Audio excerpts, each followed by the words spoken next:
على دقيقة، لأن هذه 5 سنوات ديال الجفاف المتتالية، ويمكن نقولوا أن في بلادنا عمرنا ما عشنا هاد المستوى ديال الجفاف اللي عشناه في هاد السنوات الأخيرة منذ سنة 2019.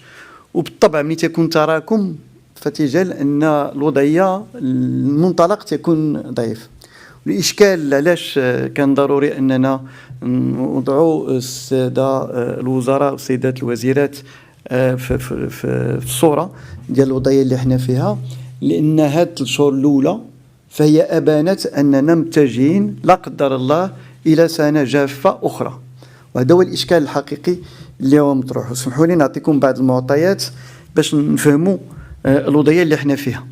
أولا التساقطات المطرية فهي اليوم كانت في المعدل ديال 21 ملم فقط فات الشهور كمعدل، وبالتالي اليوم تنتكلموا انه اذن كاين تراجع مقارنه مع سنه عاديه ديال 67% التساقطات المطريه، باش نعرفوا الوضعيه اللي حنا فيها.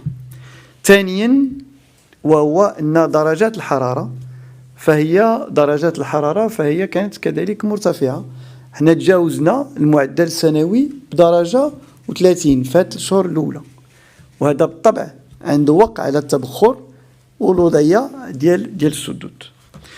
النقطة الثالثة كذلك اللي تخصنا نعرفو وهو أنه بالنسبة للواردات ديال اللي دخلات للسدود فات الشهور الأولى فهي لم تتجاوز 519 مليون متر مكعب.